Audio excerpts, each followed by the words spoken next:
We're learning new details in the bear attack that left one local woman in the hospital. Thank you for joining us for Newswatch 12 at 6. I'm Samantha Cadera. And I'm Oscar Rodriguez. Newswatch spoke with a close friend of the 52-year-old woman who was bit by the bear on Friday. She told Newswatch 12 that the woman had went outside with a dog biscuit to get her dog away from the bear, but ultimately threw the biscuit before heading back inside when the bear charged her and bit her.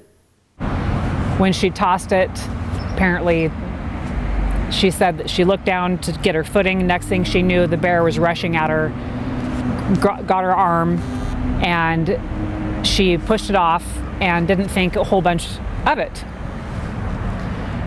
Then her husband drew his pistol, went to take a shot. Newswatch 12 obtained the incident report from Oregon State Police, which says a group of people were observing the small black bear, leading the bear to become stressed and charge a woman attempting to feed the bear a biscuit.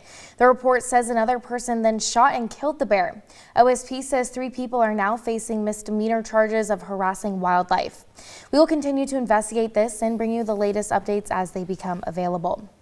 Now let's check in with Storm Tracker 12 Chief Meteorologist Matt Hoffman for our first day of December. Can you believe it? I can't believe it. Yeah, very quiet start today too. So we're kind of ending November the way we are starting December. Take a look at this though. Some more lenticular clouds above Mount Shasta.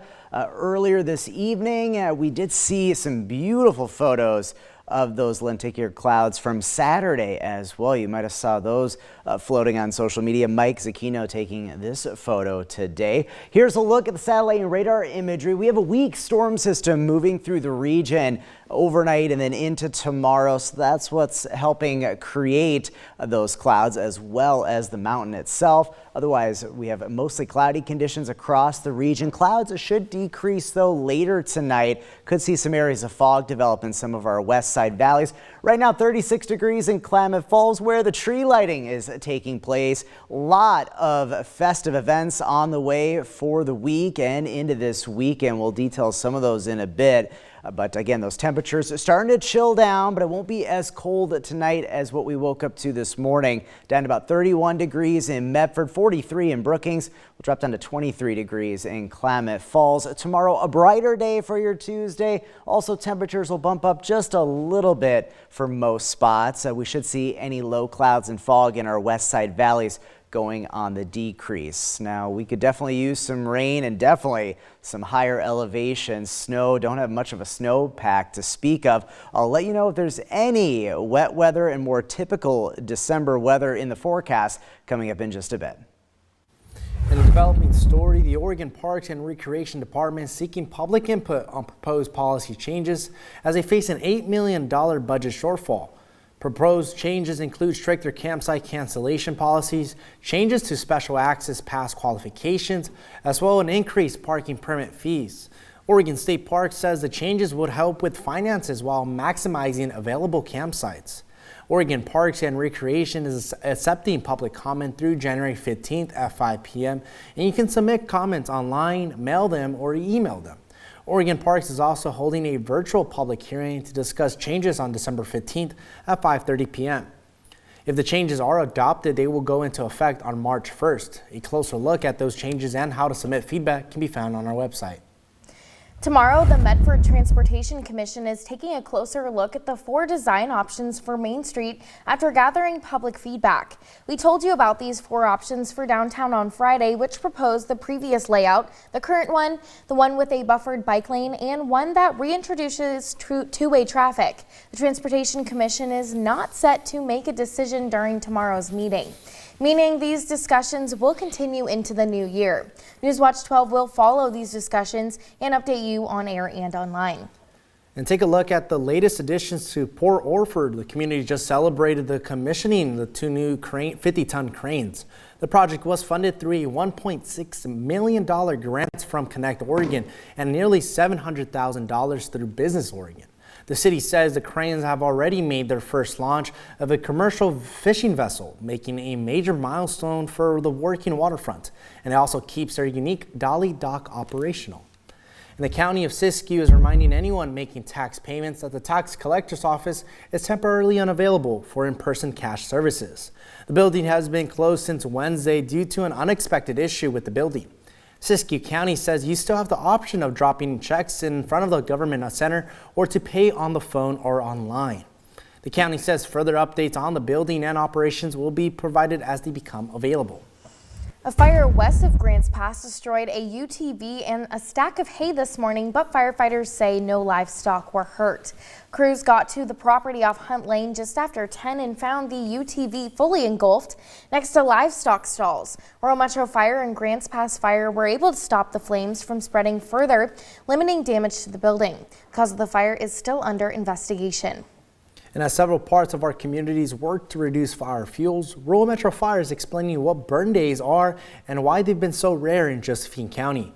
Burn days must have a ventilation index of 400 or more to ensure smoke won't impact populated areas. The ventilation index was impacted through most of November due to a high atmospheric pressure trapping smoke. Rural Metro Fire asks anyone planning to burn to check the daily burn status before starting and to always take measures to prevent a burn from getting out of control.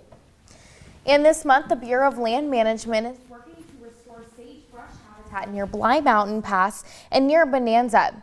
Plans will drop native seeds to restore the native plants over a total of approximately 750 acres, which supports deer, birds, and pollinators. These plants also aim to slow the spread of invasive grasses that fuel wildfires, including the Golden Fire in 2023. These treatments may take up to 2 weeks depending on weather, and visitors may notice more aircraft activity.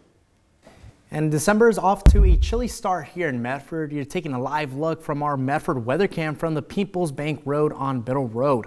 But the cold isn't slowing down the holiday spirit. The Christmas countdown is on and the Safeway Providence Festival of Trees is ready to ring in the season. I'll stop by today to catch up with the crews prepping for Saturday's big celebration.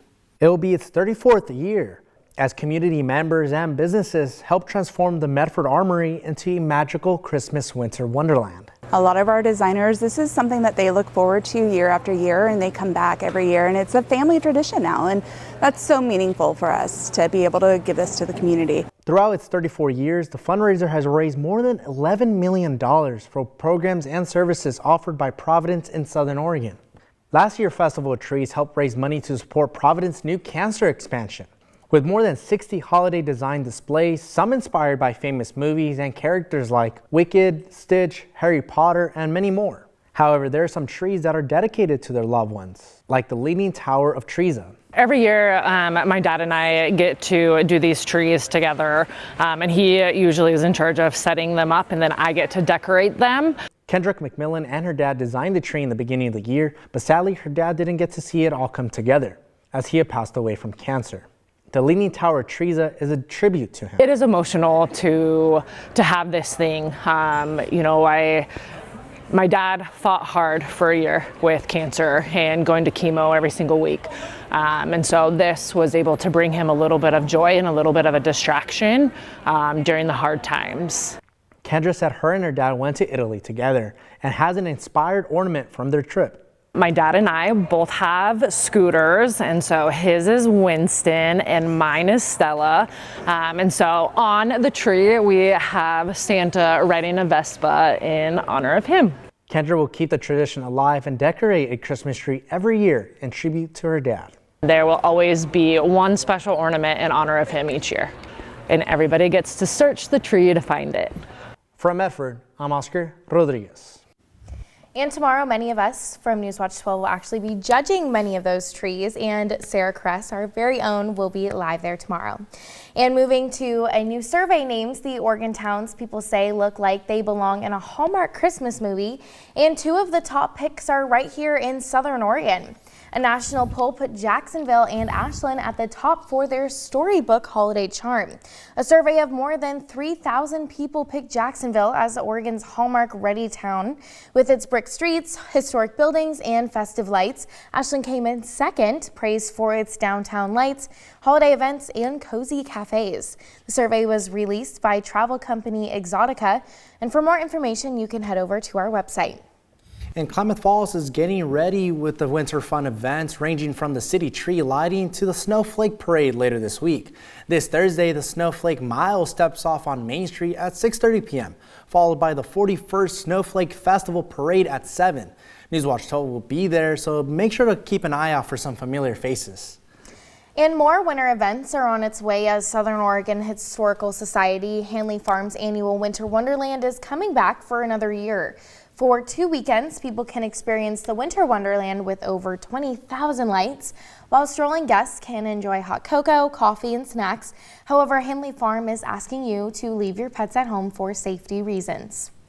And we're now over halfway to our goal of filling an entire semi-truck for our annual Stuff the Truck campaign. We're now at 3,700 bags of groceries, but we still need 3,000 more to reach our goal. If you want to help us stuff the truck, all you have to do is visit any Ray's food place and buy a $25 bag of groceries at checkout. Then we'll make sure those donations go to local families. You can also head to kdrv.com to make a monetary donation.